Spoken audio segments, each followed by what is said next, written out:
This quilt is made from just 4 blocks, so they're numbered and lettered. The rows are lettered, so row A is the top row and row B is the bottom row, and the columns are numbered, so column 1 runs up and down and column 2 runs up and down. So 4 blocks make up this quilt, A1, A2, B1, B2. We're actually going to start with block B2. It's the simplest of the 4, even though there's not really a difficult block in this quilt. It's the relatively simplest one. So we're going to start there. So B2 is on pattern pages 10 and 11. Grab those pages, and then you're going to cut these pieces out from the paper. You do not have to be precise or exact, and you do not have to cut right on the line. If you're the kind of person that does not want to use your fabric scissors on your paper, grab a pair of paper dedicated scissors and cut out the pattern pieces roughly. It does not have to be on the line, and it doesn't even have to be pretty. We're just going to cut these pattern pieces apart and work with them individually.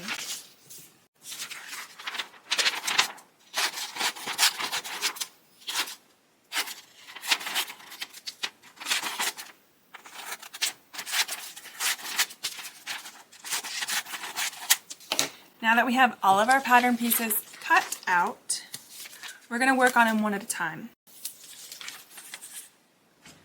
So let's start with B2E. This is nice and easy. 2 pieces. Let me show you how it's done. Foundation paper piecing can feel a little backwards sometimes, and sometimes that's the part that's hard to wrap your brain around. But remember this, it's just like any other quilting in that we're still going to sew fabric right sides together. It's just that we're going to use the paper to show us where to sew. So we have all 4 of our pattern pieces cut for B2, but let's start with the largest one. That just makes it nice and easy so that we make sure that we get our fabric cut in a nice order and we save the little bits of fabric for the little bits of pattern. So B2 is our largest section, and we're going to cut in numerical order just like we're going to sew in numerical order. So number 1 is RA. This is our RA fabric. Now let me show you how I cut, and then we'll sew the first 2 pieces, and then we'll continue sewing and cutting until we're done with all of the sections for B2. And this is one of those times that it's just nice to take a glance at the cut guide. This shows you how we're going to use this piece of fabric. And the piece we're going to cut now is number 1 on B2C. So it's this piece right here. B2C1 is number 3 on the cut guide. It's this little square of fabric. So we know we've got lots of room to cut. So don't worry how you cut. Be generous with yourself, and you'll have lots of fabric left over. Don't worry. So we're going to cut roughly and loosely. It does not have to be pretty. It does not have to be perfect. We do want to make sure that our fabric extends past the sewing line on all sides. So this is our sewing line here, the black line, and when I cut, I'm going to cut well outside of it. We'll have lots of fabric. Do not worry. Be generous with yourself. I'm going to pin the pattern on top of the fabric, and then I'm going to use my fabric scissors and just cut loosely.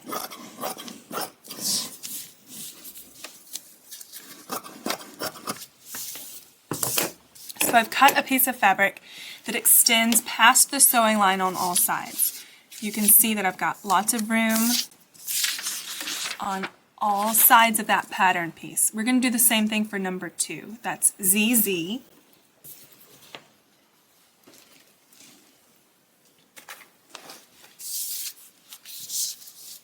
You can glance at the cut guide, because here again we see we have lots of fabric to work with. So these are just all kind of the same size shapes, and you can cut from the perimeter, or you can even cut strips off and cut from the strips.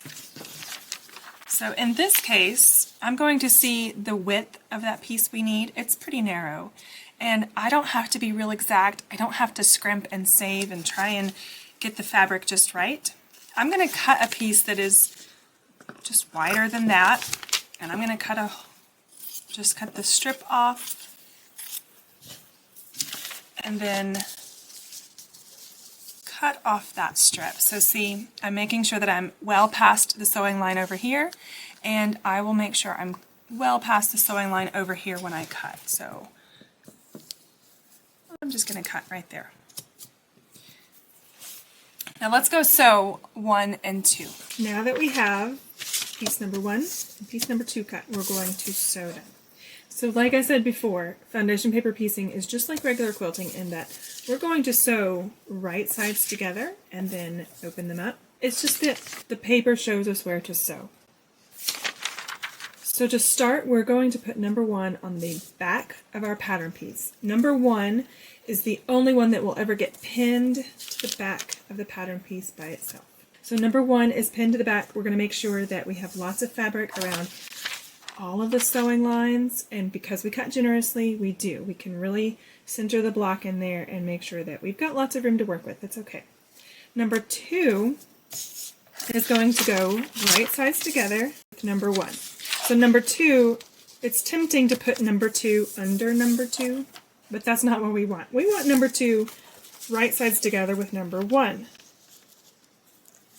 So imagine the paper wasn't there. If you ever get confused, imagine the paper's not there. We're going to sew right sides together. If we put it under number 2, it would be all the way over here. We'd sew here. That would not make sense. So just imagine the paper's not there. Number 2 goes under number 1, and we're going to put it about 1/4 inch away from that raw edge. So this is our sewing line here, the line between 1 and 2. And I always position it so that the lower number is left and the higher number is right. The fabric extends past that sewing line about 1/4 inch, but it does not have to be perfect. And then I also want to make sure that at each end, the fabric extends past the piece. It can be about 1/4 inch, it can be more. I've got it pretty much centered on that pattern piece. And then we're going to sew right on the line between 1 and 2. We're going to start before the seam allowance and sew onto the paper and all the way down and sew off the other end. My stitch length is short, it's about a 1.5.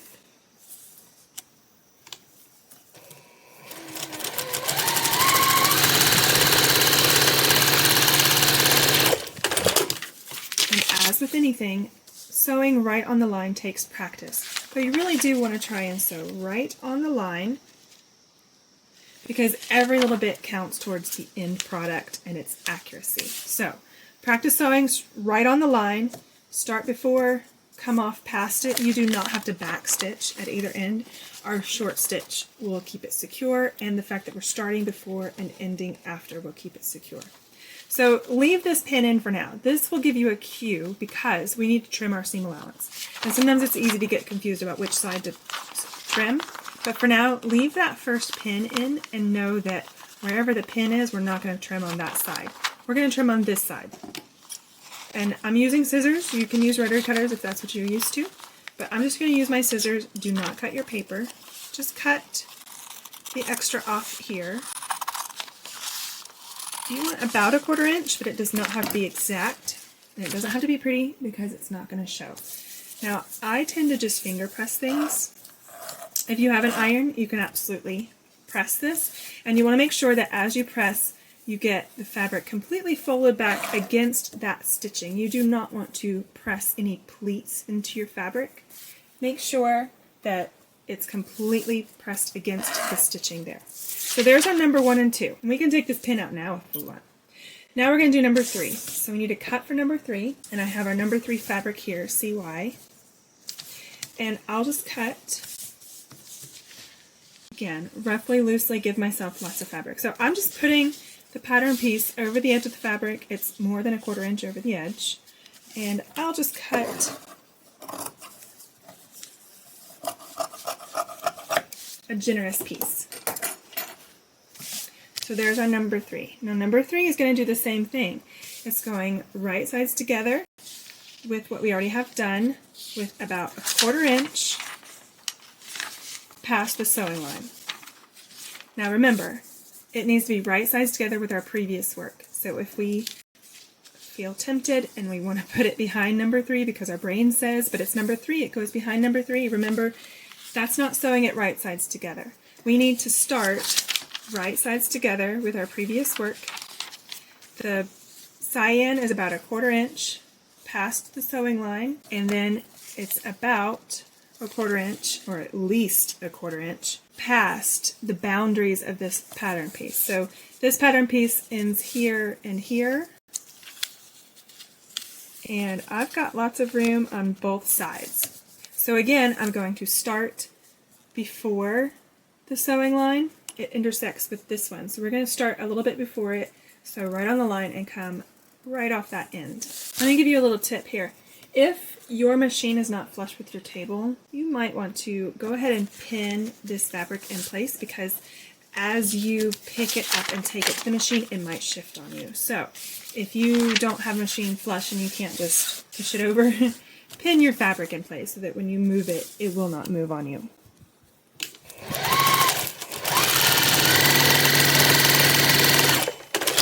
Okay, now this time our previous stitching line was intersected by our newest sewing line, and that's okay. We're just going to unzip from the paper so that we can trim. So again, we're not trimming what we've already done, we're trimming what's left over, and it does not have to be precise.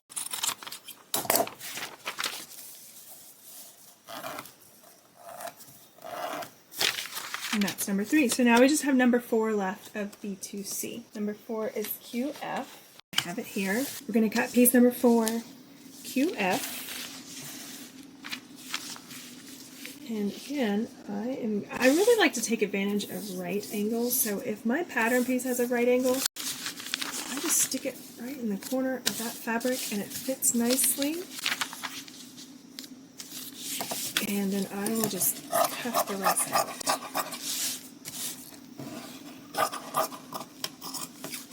Do you see how much fabric I'm giving myself? You do not have to worry about. So let's keep working on our B2 sections. So I've cut a nice large piece for CY, that's our number 1, and I'm going to cut TQ for number 2.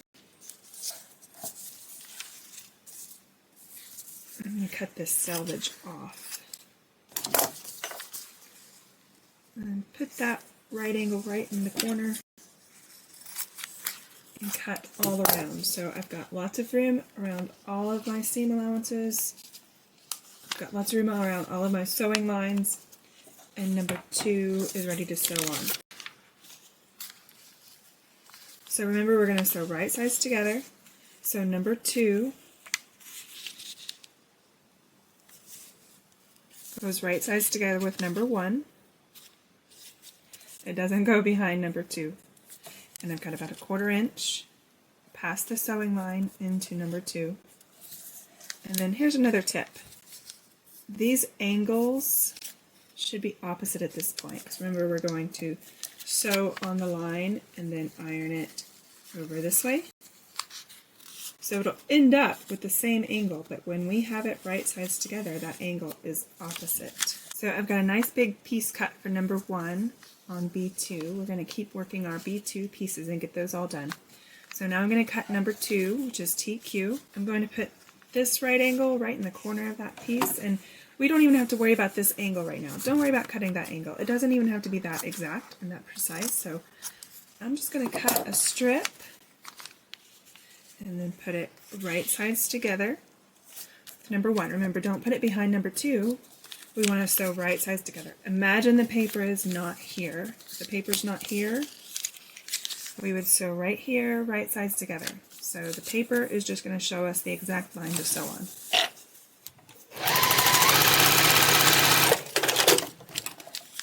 And we'll trim that. Remember, leave the pin in if you need a reminder on which side to pin, which side to trim. So leave the pin in until after you trim. And iron or finger press that. And then we just have number 3, which is CW. Number 3 is a tiny little piece. We'll still be generous with ourselves. So I'm just going to cut a corner off. You can do the same thing. You can put it on top if you need to. You could even put the fabric on top of the pattern piece and fold it back past the sewing line and cut it off like that.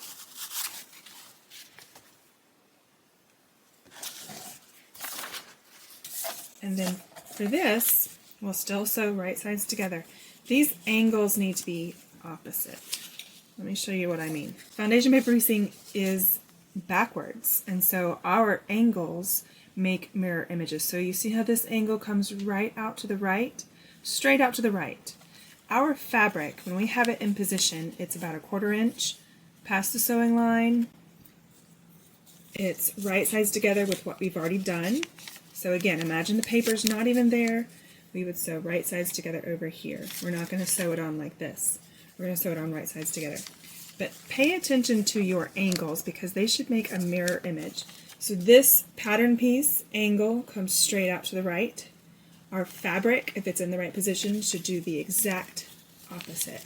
So our pattern piece comes straight out to the right, and our fabric comes straight out to the left. You see how the widest part of that angle is exactly opposite the widest part of the pattern. That means it's positioned correctly. So then you'll just sew on that line.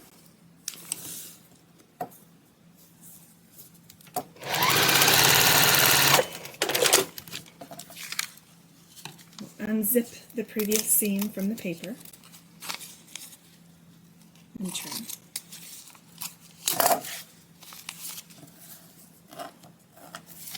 And that covers perfectly. Let's keep going with our B2 pieces. So here's a really good example. This is AF saffron, and here's our cut guide. There's only one piece that we're cutting out of saffron. So just know when you put your piece on here, you can put it anywhere. It doesn't matter because it's the only piece we have out of saffron. So pin it to the back of your pattern piece. Number 1 gets pinned to the back, and then we'll find our number 2, which is LG. And again, LG only has 2 pieces, so we've got plenty of room. I'm going to put this right angle right into the corner of that fabric, give myself lots of room all around, and just chop off a piece of fabric.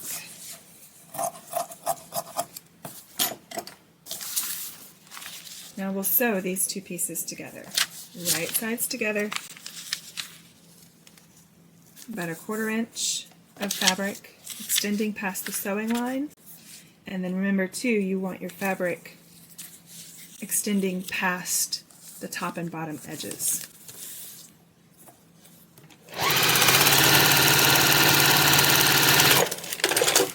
Leave your pin in so you don't forget which side to trim. You don't want to trim over here, that's the fabric we're keeping.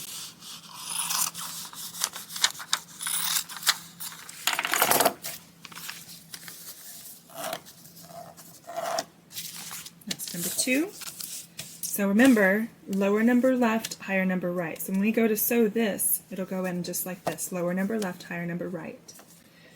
Here is our TQ, turquoise. And we'll just cut a strip off that's wide enough.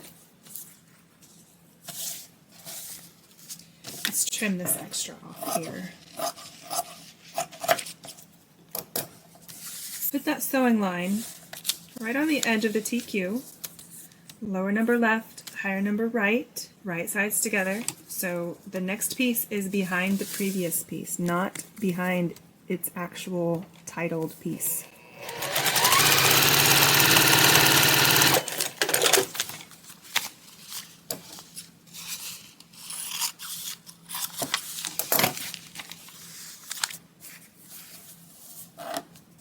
There's 3, and 4 is CY. We just had CY.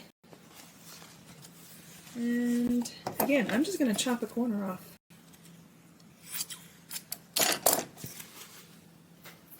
It's lots bigger than it needs to be.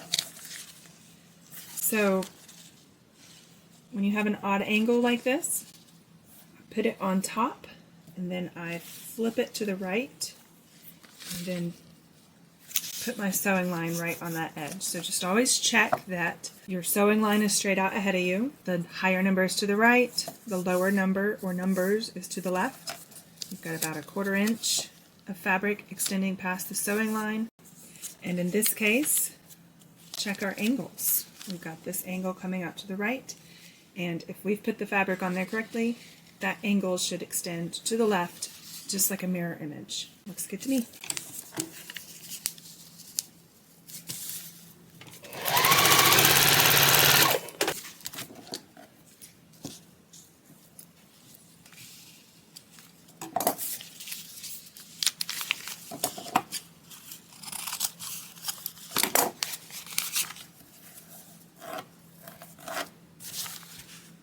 So let's keep working on our pieces. Let's get all of B2 done, and then I'll show you how we assemble the sections into a block. And then the 4 blocks are what go together to make the final quilt.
Now that we have all of our pieces for B2 done, let me show you how you turn all of your sections into a block.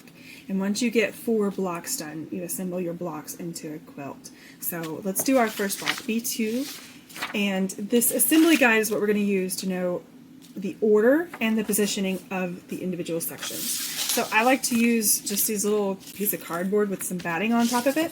And it gives something for me to lay out the pieces. They don't shift and slide once they're on here, and I can lay it out in its orientation, the way it's going to end up. And it's just a nice visual. So B2, A and B go to the left, C is in the middle, and then D and E are on the right. So then we can use this to follow the steps in order, and there's a diagram or the written instructions, whichever you like to follow. I actually just like to look at the diagram and find the number. So the number 1 is between A and B. So this is our first seam here, is to join A and B together along this short edge. So let's do that first. Now, there are many different ways to foundation paper piece and to join sections and to finish your quilt. I'm going to show you how I do it because I like to save as much time as I can.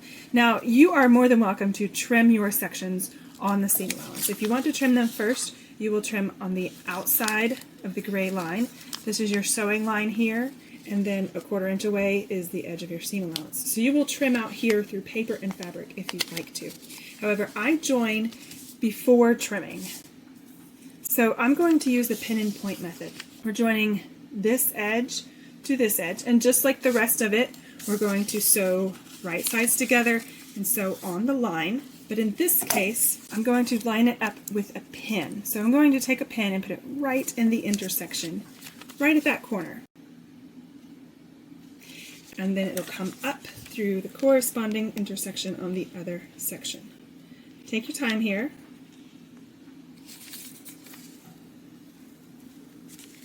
And then I'm going to do another one at the other end of that seam. So, in right at that corner, and up through the corresponding corner.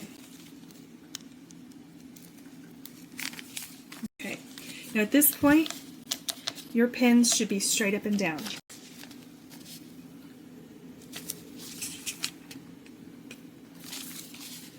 If your pins skew to either side, it's because your fabric isn't lined up. If your pins are skewed, your fabric is skewed. So they need to be straight up and down.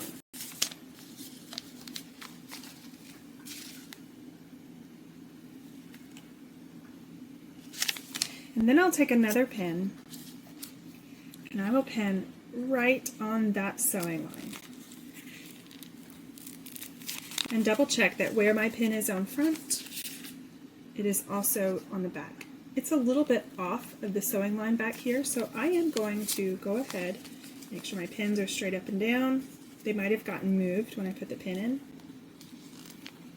And I'm going to do that again. See how much better that is? So now I can take that first pin out, sew that seam, and take the other pins out as I sew.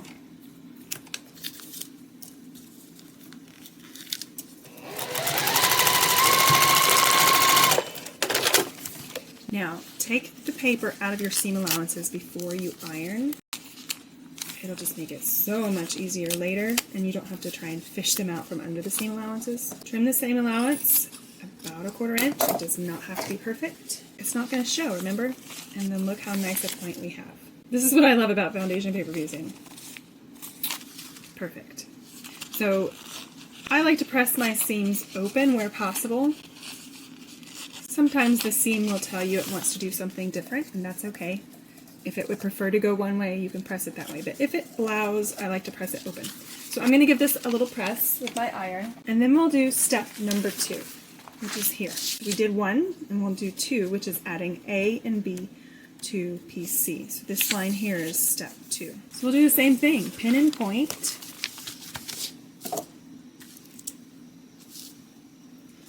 If this fabric doesn't stay in place where it's supposed to, you can use a piece of tape doubled on itself.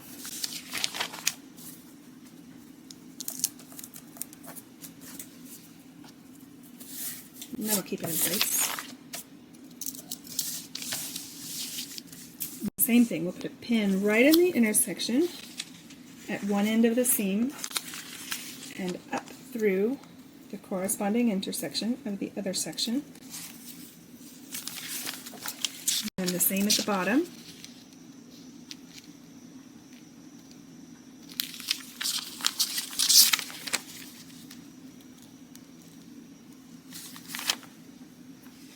And then your pins should be straight up and down. Now we can pin a couple of these critical intersections. So for instance, if you look at the diagram or if you look at the picture, you can see that right here, this seam between QF and ZZ, should line up perfectly with the seam between TQ and CY. So this seam right here should line up perfectly. So let's double check that we have it lined up. So first thing I'm going to do is pin on the bottom.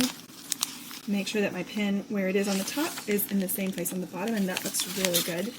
Sometimes if you pin it just right, you can barely see the pin because it's right on that line. Then I'll do the same thing at the top.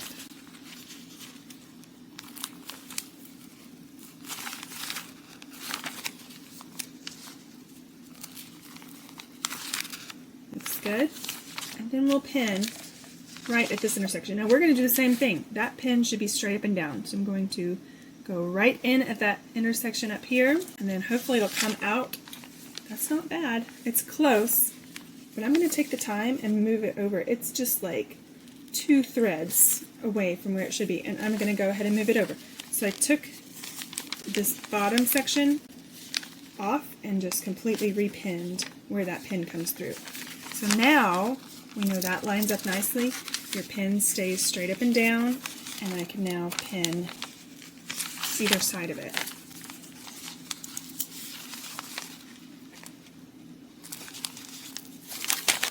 There we go. Another thing you can do if you want to make sure that you get the intersections just right, you can use a longer stitch. So we're using like a 1.5. You can use a 3, a 4, a 5, just at that little section, and then open it up and check. And if you like the way it looks, then you can go back over with a shorter stitch. So just like when we're sewing the fabric onto the sections, we're going to start before the seam allowance up here and come all the way down and come off the seam allowance on the bottom.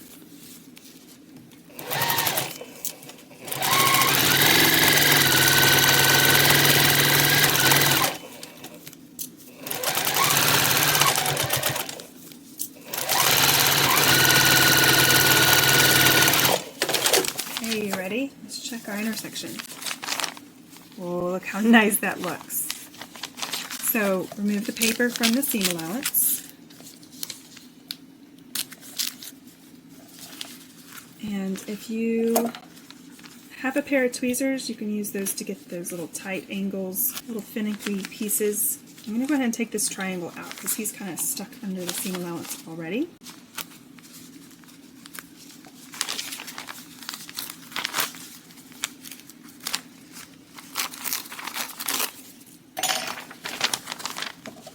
And then trim this.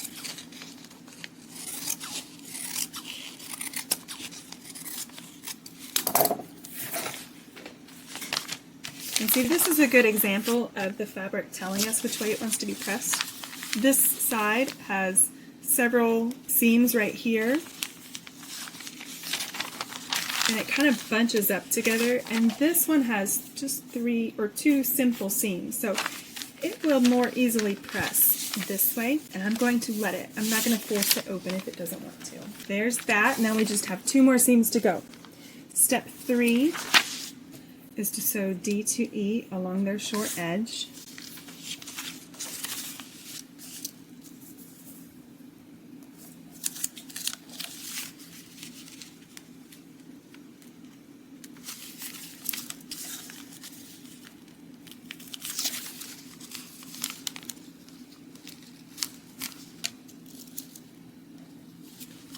And then I'll pin up here.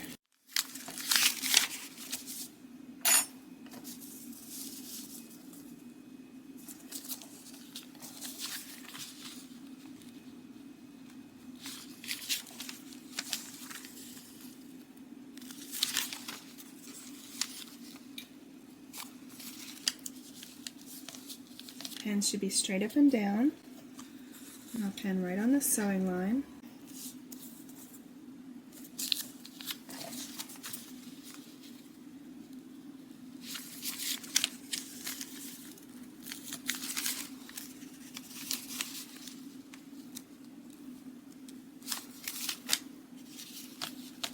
Remember, your pin should be straight up and down, and then I'll pin right on that sewing line. That looks good. Now this right here is an important intersection. CW here lines up with CW on the other side. So we can even pin right there and make sure that it's going to line up. That looks pretty good.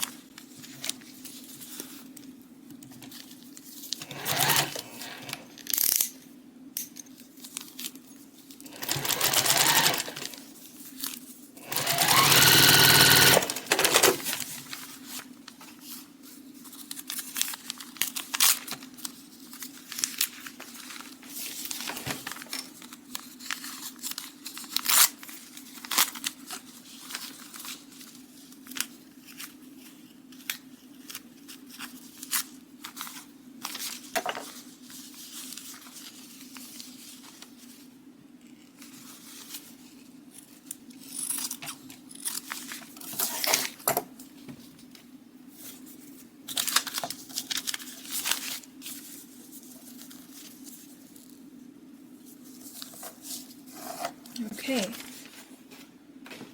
then we just have one last seam.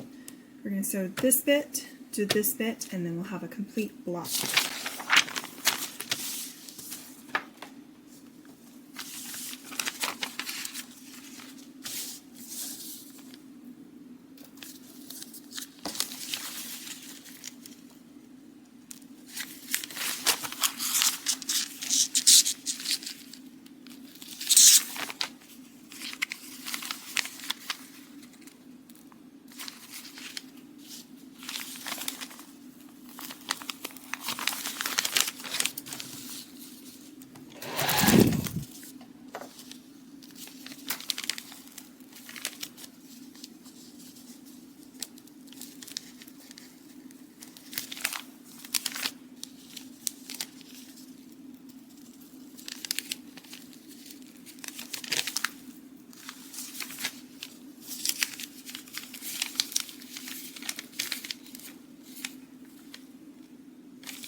If something doesn't feel like it's lining up, refer to your diagrams. It could be that they're supposed to line up and they're not. It could be that they're not supposed to line up. It just feels like they should. So you can check. So this is from the pattern side, and we're working on B2. So B2, and this is what I'm checking right here. It feels like the line between AF and TQ should line up with the line between QF and ZZ, but they really don't. So that's what felt off, but that's the way it's supposed to be.